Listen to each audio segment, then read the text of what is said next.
दुनिया के सबसे बड़े राज हमेशा जंगलों या पहाड़ों में नहीं होते। कभी कभी वो पैसे बनाने वाले बाजार के बीच छुपे होते हैं। पहाड़ों के बीच में एक छोटा सा बाजार था। नाम था उसका सोने का बाजार। यहाँ पर लोगों की मान्यता थी कि जो फिनांस को समझ ले वो अपनी किस्मत खुद लिख लेता है। पर यहाँ पर एक प्रॉब्लम थी। यहाँ के 99% लोग फिनांस की समझ नहीं रखते थे। उन्हें लगता था कि पैसा सिर्फ किस्मत से बनता है। तभी एक बूढ़े बाबा गरज कर बोलते, फिनांस को किताब समझने की गलती कभी मत करना। ये एक जीता जागता बाजार है। जिसने इसकी कहानी पढ़ ली वो दुनिया का कोई भी गेम जीत सकता है। गांव में एक अर्जुन नाम का लड़का था।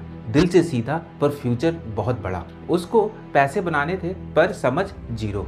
एक रात उसके सपने में एक आवाज आई, चल मैं तुझे आज बाजार दिखाता हूँ, लेकिन एक कहानी के रूप में। वो आंखें खोलता है और सामने एक बहुत बड़ा महल, और महल के गेट पे लिखा था the golden market. Arjun gate खोलता है और सामने देखता है एक बहुत बड़े सिंहासन पर एक महाराज बैठे हुए होते हैं। उनका नाम था बैलेंस शीट महाराज। उनके दोनों कंधे पर एक तरफ एसेट्स देवी और एक तरफ लायबिलिटीज दानव विराजमान थे, मीन्स बैठे हुए थे, और हाथ में एक इक्विटी अस्त्र था। फिर बैलेंस शीट महाराज बोलते हैं, अगर बिजनेस का असली स्वरूप समझना है तो पहले मुझे समझ। मैं हूँ बिजनेस का असली राजा। मैं दिखाता हूँ कि बिजनेस अंदर से कितना मजबूत है। मुझे समझ ले तो तुम्हारा दिमाग बिजनेस के चक्कर में कभी धोखा नहीं खाएगा। तभी एसेट्स देवी आगे आती हैं और बोलती हैं, जहाँ मैं होती हूँ वहाँ बिजनेस बहुत मजबूती से खड़ा होता है और उस पर कभी कोई संकट नहीं आता। उसके बाद लायबिलिटीज दानव गरजते हुए बोलता है, जहाँ पर मैं होता हूँ वहाँ पर बिजनेस की सांसें पतली हो जाती हैं और सिट्टी पिट्टी गुल हो जाती है। तभी महाराज अपना इक्विटी अस्त्र उठाते हैं और बीच में मारते हैं। तभी महाराज बोलते हैं, रिमेंबर दिस फॉरएवर।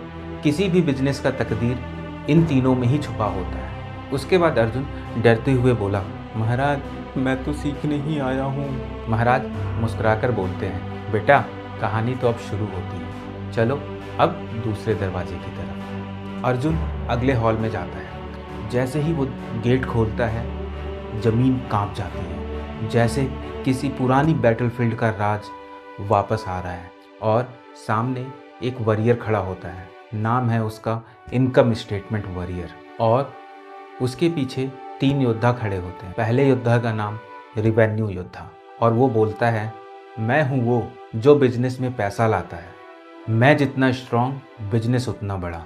दूसरा पर्सन एक्सपेंसेस चोर होता है और वो बोलता है, लोग मुझे हल्के में लेते हैं लेकिन मैं अंदर ही अंदर पूरे बिजनेस को खा जाता हूँ। और तीसरा योद्धा प्रॉफिट पुत्र होता है। प्रॉफिट पुत्र बोलता है, मैं हूँ बिजनेस का फाइनल रिजल्ट। अगर मैं जीता तो बिजनेस जीता। तभी वॉरियर बोलता है, अर्जुन ये बैटलफील्ड ही बताता है बिजनेस जीता या हारा।